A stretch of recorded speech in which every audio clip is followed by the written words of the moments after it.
달달한 걸 먹어야지 또 깨져. 오늘 하루 종일 있어야 되는데. 자, 두 번째 세션 시작하겠습니다.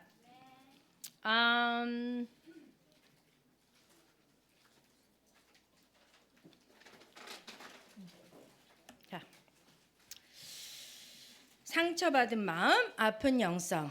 저희가 이제 첫 번째 세션에서는 풍성한 삶, 무엇이 가능한가에 대해서 봤고요. 요한복음 10장 10절에 도둑은 훔치고 죽이고 파괴한다. 제가 기독교 상담을 할 때 항상 얘기하는 것이 We are living in a fallen world. 우리는 타락한 세상에 살고 있다라고 얘기합니다. 이런 전제로 시작을 해야 상담을 하며 들어야 하는 온갖 종류의 말도 안 되는 아픔과 상처, 폭력, 죄악들을 어느 정도 수용할 수 있습니다. 예수님은 우리에게 풍성한 삶을 약속하셨지만 이 세상을 지배하고 있는 사탄은 모든 것을 훔치고 죽이고 파괴합니다. 그래서 우리 모두는 다 망가진 상태로 이 세상을 살고 있습니다. 심지어는 크리스찬 가정에서도 아무리 완벽하게 부부관계, 자녀 양육을 한다고 해도 죄로 인해 다 망가지고 맙니다. 우리의 가족 환경, 부모와의 관계, 결핍, 트라우마, 무한 경쟁의 사회인 대한민국에 산다는 자체가 우리 모두에게 아주 깊은 정신적 상처를 줍니다. 1차적으로는 우리가 성경 공부하고 죄를 회개하고 세례를 받았을 때 어느 정도 해결은 되지만 아주 뿌리 깊게 우리의 무의식 속에 자리 잡고 있는 결핍은 예수님의 두 번째 터치를 통해 치유가 필요합니다. 저희 개인적인 삶에서 경험을 했고 또 여기 계신 많은 자매들도 그런 필요를 느껴서 이 자리에 있다고 생각합니다. 아주 뿌리 깊게 우리의 무의식을 형성하는 결핍은 기도를 더 많이 하고 전도를 하고 봉사를 열심히 한다고 사라지지 않습니다. 그래서 크리스찬이 된 지 20년, 30년이 지나도 성장하고 성숙하는데 대신에 제자리 걸음을 하는 것 같고 사랑이 더 풍성해지기보다는 더 날카로워지고 비판적이 되고 율법적이 되어가는 우리의 모습을 봅니다. 하나님이 답이라는 것은 알지만 하나님과 나 사이에 먹구름이 낀 것 같아 하나님이 잘 보이지 않을 때, 하나님과의 관계가 예전처럼 프레시하지 않을 때, 중년의 시기에 나의 내면을 들여다보며 삶을 정리해야 하는데 정리가 잘 안 될 때, 가볍게 털어버려지지 않을 때, 뭔가 아주 무거운 짐을 지고 간다는 느낌이 들을 때, 제가 상담을 공부하게 된 이유가 바로 이것입니다.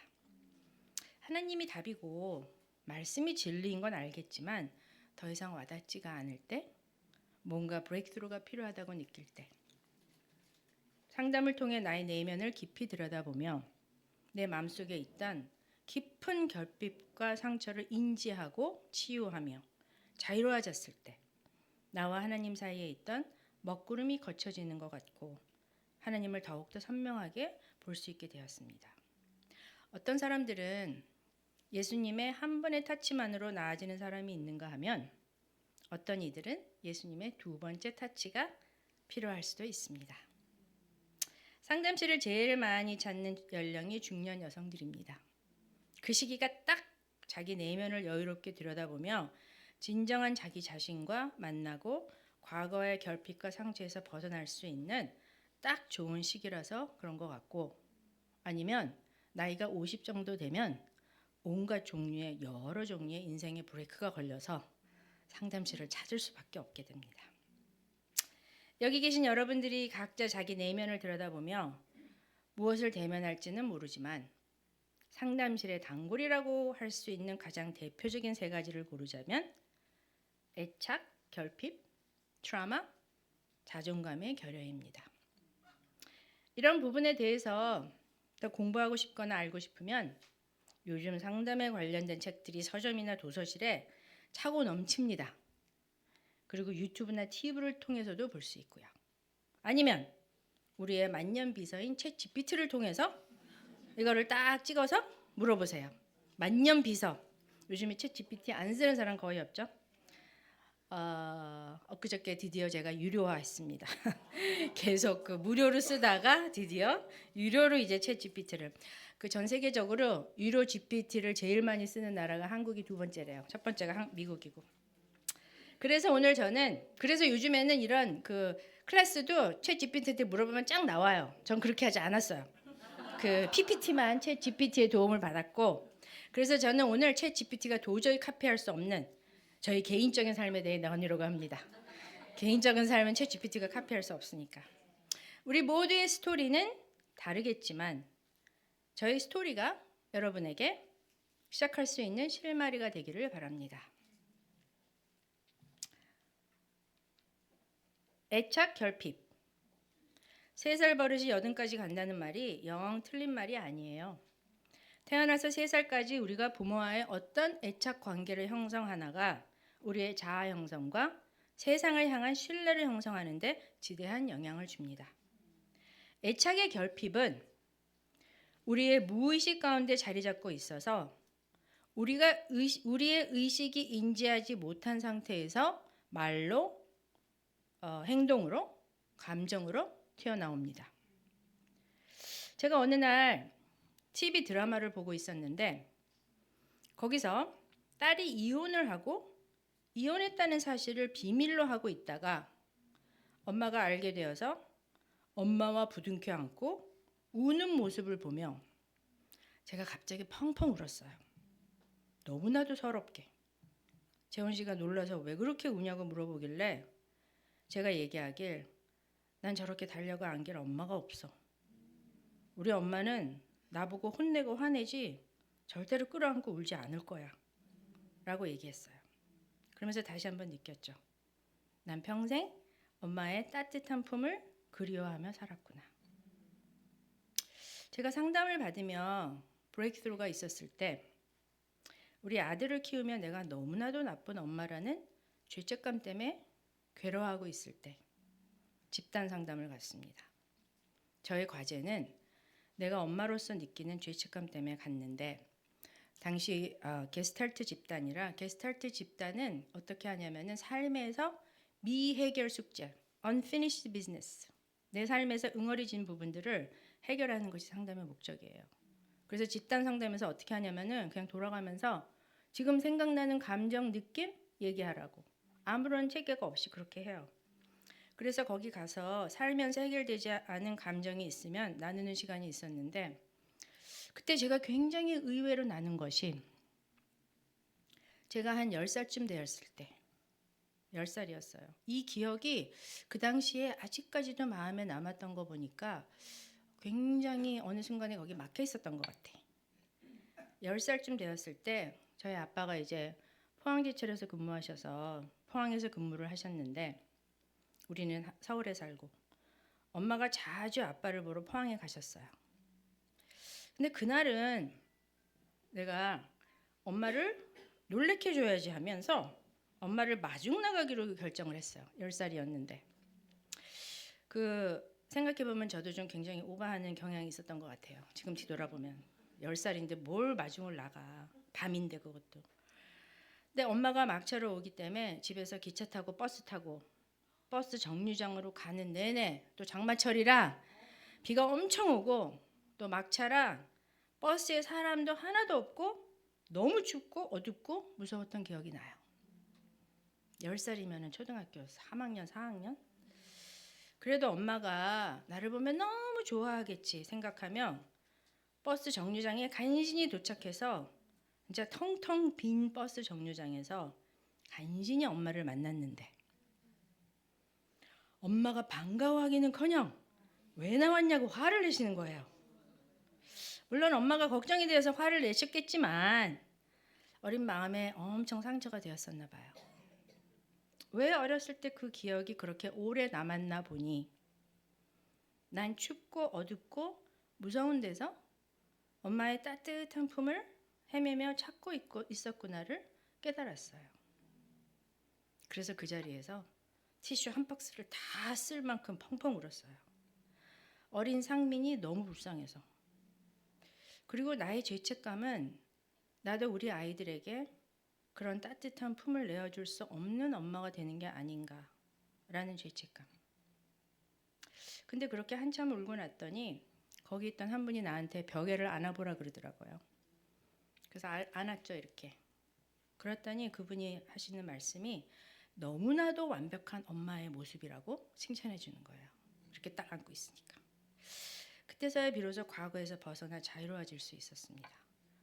내가 하나님 안에서 좋은 엄마가 될 수 있다는 자신감이 생겼어요.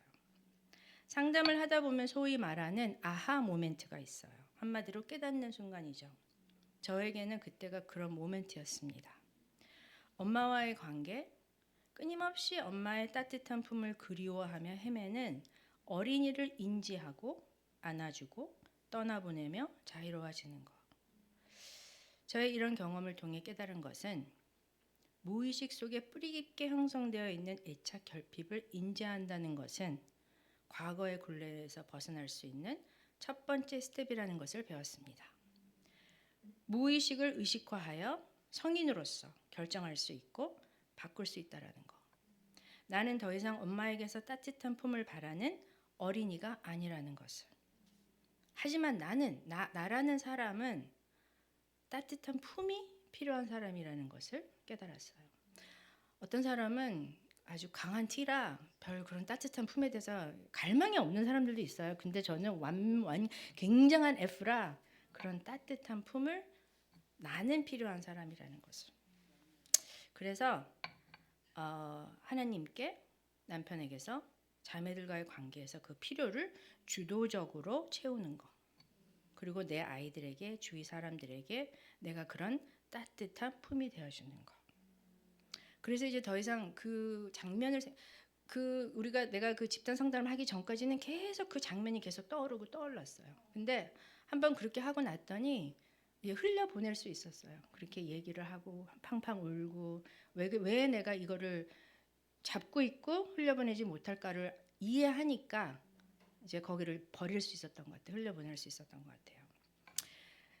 그래서 이제 그때 이후로 엄마와의 관계가 훨씬 나아졌고, 그리고 이제 아빠가 돌아가신 지 이제 1년 반이 지났는데, 아빠가 돌아가시고 나는 이제 작년에 미국 가서 엄마랑 시간을 보내며 엄마가 살아왔던 삶에 대해서 쭉 들었어요.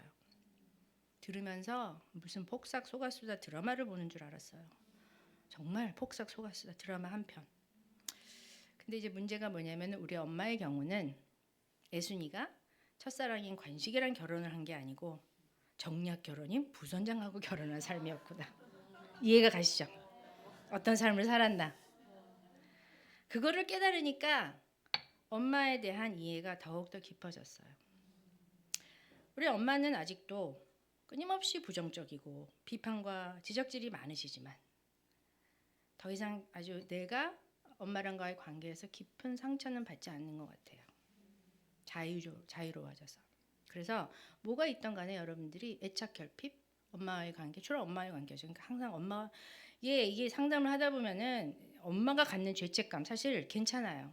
여러분 완벽한 엄마 아니래도 괜찮아요. 애들 잘 클 거예요. 걱정하지 마세요. 엄마들이 항상 그냥 맨날 그냥 죄인이 돼 버려요. 엄마 때문에 그렇다고. 근데 뭐 우리가 다 여자잖아요. 근데 괜찮아요. 그럼에도 불구하고 우리 아이들 잘 살 수 있어요. 걱정하지 마세요. 여하튼간에 저는 개인적으로 그것이 저에게 있어서 굉장한 자유로워질 수 있는 그 상담 받으면서 딱 그 브레이크스루의 그런 모멘트였던 것 같아요. 두 번째가 트라우마. 인생을 살며 단 한 번도 트라우마를 겪지 않았다면은 여러분은 엄청난 행운입니다. 하지만 이 타락한 세상에 살다 보면 크고 작은 많은 트라우마를 접하게 됩니다. 심각하게는 성폭행, 성추행, 가정폭력, 불의의 사고, 학교폭력, 내지는 가족이 자살한 자살 생존자, 교통사고, 암투병 등등. 특히 이런 트라우마가 어렸을 때 일어나면 우린 살아남기 위해 감당할 수 없는 트라우마를 묻어버립니다. 인간이 트라우마를 겪으면 세 가지 반응이 있어요. Fight, flight, freeze. 싸우든지 도망가든지 얼어붙어서 가만히 있든지. 문제는 여기에 있습니다. 인간은 살아남기 위해 저항을 멈추고 얼어붙어서 가만히 있는데 시간이 지나며 그것이 내 잘못이었구나라는 자책을 가지고 삽니다. 사실 살아남기 위해 가만히 있는 거는 살아남기 위해서 자란 건데, 하지만 자책을 갖고 살며 내 잘못이라는 자책이 자기도 모르는 사이에 온갖 종류의 문제로 도출됩니다. 가장 대표적으로 우울증, 불안증, 신경증, 거식증, 온갖 중. 그래서 이제 상담을 받으러 오는 사람들이 처음에는 뭐 우울증 때문에 왔어요, 뭐 때문에 왔어요. 근데 파다 보면 많은 경우에 그 밑에 트라우마가 있는 경우가 많아요. 상담을 하다 보면 그 해결되지 않은 그런 트라우마. 제가 한 내담자를 거식증으로 상담을 시작했는데 계속 상담을 하다 보니까 드러난 것이 어렸을 때 친오빠에게 성폭행을 당했던 거. 그게 한 6, 7회기 정도에 나왔는데, 그리고 평생을 자기 잘못이라고 생각했던 거. 그것이 핵심이었습니다. 그래서 너 잘못이 아니야. 그때 완전히 깨졌죠. 한마디로 팡팡 울면서 너의 잘못이 아니야. 그 말을 듣고 싶었던 것 같아요. 평생 네 잘못이 아니었어. 그리고 그 핵심을 치유받으니까 증상이었던 거식증도 많이 호전되었습니다. 그래서 뭔가 막혀 있으면 뚫어야 되잖아요. 많은 경우에 자기도 인지하지 못한, 그리고 아주 어렸을 때 트라우마가 있으면 아예 기억도 못해요.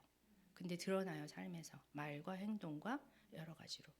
그리고 또 하나는 뭐가 있냐면은, 어떤 사람들은, 특별히 우울증 있는 사람들은 굉장히 예민한 사람들이 있거든요. 그러면은 보통 사람들은 그냥 넘길 수 있는 것들이, 어떤 사람들은, 그런 사람들은 굉장히 깊게 마음속에 박혀있기 때문에, 생각해 보면은 언어 폭력도 사실은, 저희 부모님도 경상도예요. 저희 부모님이 대구와 의성이에요. 그래서 경상도 부모에 대해서 너무나 잘 압니다. 사랑한다고 하면서 뭐 화도 많으시고 여러 가지. 그래서 경상도, 이 부산 대구가 저희 고향이에요. 본적. 그래서 너무 이해해요. 근데 사실은 언어 폭력도 특별히 예민한 사람들에게는 상처가 될 수 있고 트라우마로 남을 수 있다라는 거. 꼭 그 육체적인 폭력이 아니더라도 한번 생각해 보시기 바랍니다. 마지막으로 자존감의 결여. 애착관계, 성장 배경, 가정 환경, 사회적인 문화 등등이 우리의 자존감을 형성합니다. 특히 대한민국이라는 무한 경쟁 사회에 사는 우리는 끊임없이 우월감과 열등감을 오락가락합니다. 내 자신의 중심이 무엇인지 생각할 겨를도 없이, 정말 그 산후조리원서부터 경쟁이 시작돼요. 한국은 자리 잡아야 되니까. 우리 아들 초등학교 1학년 보낼 때, 진짜 초등학교 1학년 보냈는데 옆에 있는 아줌마가 수학 3시간, 영어 3시간을, 초등학교 1학년인데, 물론 그때는 이제 서울의 목동에 살았으니까, 내 자신의 중심이 무엇인지 생각할 겨를도 없이 1등급, 2등급으로 나눠지는 교육 환경에 들어가 평생을 우월감 내지는 열등감을 가지고 삽니다. 학교를 졸업하면 직장에서, 결혼하고 나면 남편의 소득, 아파트 평수, 아이들의 성공, 욕심은 끊임없고 비교와 시기 질투는 내가 누구인지를 생각할 틈도 주지 않고 그냥 우열의 감정에 휩싸입니다. 자존감의 정의가 무엇인지, 자존감이라는 거는 self-esteem 이란 거는 내가 성취를 했는지와 상관없이 나는 가치 있는 존재다라고 느끼는 내적 감각입니다. 자존감은 내가 증명해 얻는 것이 아니라 존재 자체로 인정받았을 때 형성됩니다. 한국 학생들이 전 세계에서 학업 성적은 최고이면서도 자존감은 제일 낮은 이유이죠. 저는 12살에 미국에 이민을 갔습니다. 미국에서 크고 학교를 다녔지만 저희 부모님은 극히 완전 한국 부모였어요. 그것도 경상도. 엄마는 대구, 아빠는 의성. 그리고 경쟁은 세계 어디에 있던 한국인의 유전자에 있습니다. 제가 성장한 미국은 한국처럼 엄청난 경쟁 사회는 아니었지만 한국인 부모 밑에서 큰 저는 존재 가치는 무엇을 성취해야 하냐에 달렸다고 아주 어렸을 때부터 들어왔습니다. 그래서 정말 열심히 살았습니다. 저희 엄마가 말씀하시길 너의 오빠는 머리가 좋고 너는 노력형이다 라고 말씀하셨어요. 그래서 저는 지지 않으려고 이기려고 정말 열심히 노력했던 것 같아요. 그래서 가끔은 우월하게 느낄 때도 있었지만 그런 우울감은 나보다 더 잘하는 이가 나타나면 금방 열등감으로 바뀌었습니다. 저희 부모님은 칭찬에는 인색하셨고 끊임없는 채찍질을 통해 더 많이 더 높은 곳을 향해 끊임없이 푸시하셨어요. 98점을 받아오면은 100점을 못 받았다고 아쉬워하시고 열심히 노력해서 콜롬비아 대학에 들어갔더니 콜롬비아도 명문이거든요. 엄마 친구 아들은 하버드 갔다고 부러워하시고 계속 그 얘기만 하세요. 너 콜롬비아 잘 들어갔다가 아니고 엄마 친구 아들은 하버드 가서 이것도 하고 저것도 한대. 아무리 노력을 해도 도달할 수 없는 만족을 향해 쉬지 않고 달려야만 했습니다. 인정받기 위해, 사랑받기 위해. 근데 문제는 그런 패턴이 크리스찬이 되고 난 후에도 지속되었다는 것입니다. 여기 있는 올드 크리스찬들 다 이해하죠? 우리 교회 안에서도 무한 경쟁의 문화가 있었던 거. 내가 몇 명을 세례줬나? 내가 몇 명을 인도하냐? 내가 바이블톡 인도자인지 좋은 인도자인지 섹터 인도자인지 리전 인도자인지 무언의 계급과 위기 질서가 있었죠. 그래서 어떻게 해서든 탑으로 올라가야 했고 그래야지만 영적으로 잘 지내는 것이고 하나님의 사랑을 받고 인정을 받는다고 생각하며 그래서 교회 안에서도 정말 열심히 달렸습니다. 그래서 뭐 한국 교회 있을 때는 리전 인도지까지 했어요. 어느 정도 탑까지 간 거겠죠. 나의 존재 가치를 증명하기 위해 내 마음을 잃어버리고 사람을 사랑하지 않고 내가 소진되고 있는 것도 못 느끼면서 그러면서 항상 불안했어요. 항상 인세큐어했어요.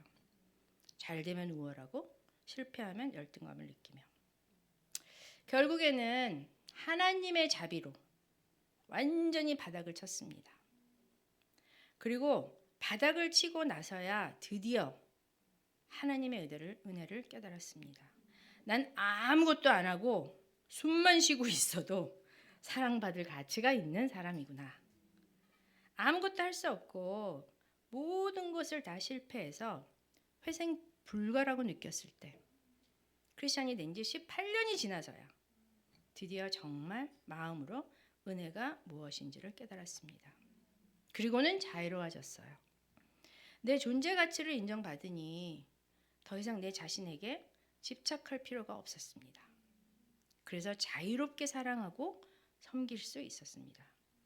가장 건강한 자존감을 가진 사람이야말로 자기 집착에서 벗어나 진심으로 다른 사람을 사랑할 수 있습니다. C.S. 루이스의 Mere Christianity라는 책이 있는데 제가 이제 작년에 이 책을 읽으면서 딱 이 문장이 너무너무 와닿았어요. 그 C.S. 루이스가 묘사한 진정으로 겸손한 사람이란 글이 참 마음에 와닿아서 정말 이런 사람이 되고 싶다라는 생각을 했어요. 여기는 그냥 요약만 한 건데 제가 읽어드릴게요. 진정으로 겸손한 사람을 만나게 된다면 오늘날 사람들이 말하는 겸손한 사람의 모습과는 다를 것이다. 그는 늘 스스로를 아무것도 아니라고 말하는 비굴하고 아첨하는 듯한 사람이 아닐 것이다. 아마 당신이 그에 대해 생각하게 될 것은 그가 당신이 한 말에 진심으로 관심을 보였던 명랑하고 지적인 사람이라는 것뿐일 것이다. 만약 당신이 그를 싫어하게 된다면 그것은 아마도 삶을 그렇게 쉽게 즐기는 것처럼 보이는 사람을 조금 부러워하기 때문일 것이다. 그는 겸손에 대해 생각하고 있지 않을 것이다. 그는 자기 자신에 대해 전혀 생각하고 있지 않을 것이다. 그 건강한 자존감, 진정한 겸손은 자기 집착에서 벗어나 온전히 다른 사람을 사랑할 수 있습니다. 애착 결핍, 트라우마, 자존감의 결여, 그 외에 다른 문제들 뭐가 됐던 오늘 여러분의 삶이 넘치고 풍성한 삶이 되지 못하도록 훔치고 죽이고 파괴하는 것들이 있다면은 꼭 실마리를 찾아서 회복하고 치유가 되는 계기가 되길 바랍니다. 예수님의 두 번째, 저는 그거를 간절히 느꼈어요. 여러분, 제가 오늘 나눴듯이 결핍이 있었는데 그 결핍이 있었다는 것도 모르고 무조건 달렸던 것 같아요. 우리 한국 사람들 굉장히 모범적으로 잘 살잖아요. 차라리 반항을 하면 좋지. 저는 반항도 못하고, 특별히 여자들은 반항을 잘 못해요. 그래서 모범적으로 살았지만 마음속에 있는 불안감, 그리고 시기 질투 경쟁, 그러면서 겉으로 보기에는 아무 문제 없어 보이지만 속에서 느끼는 그런 그 한편으로는 우월하고 한편으로는 열등하고, 그래서 오죽하면은 제가 20, 30대 그게 제일 심했는데, 하나님 제발 제가 제 자신을 생각하지 않도록 해주세요. 하루 종일 나한테만 집착하고 있으니까 정말 너무너무 내 자신에게 집착하는 거 너무 싫다고, 너무 자유로워지고 싶었던 것 같아요. 근데 우리가 이제 물론 20대도 있지만 우리 나이가 40, 50 될 즈음이면은 이제는 더 이상 자기 자신에 대해서 자유로워지고 자기 집착에서 벗어날 때가 된 것 같아요. 그것이 애착 결핍이 될 수 있고 트라우마가 될 수 있고 자존감의 결여. 여러분이 그런 실마리를 찾을 수 있는 오늘이 되기를 바랍니다. 자, 여기 두 번째 세션이고요. 이제는 점심 먹고 우리가 이제 세 번째 세션을 하겠습니다.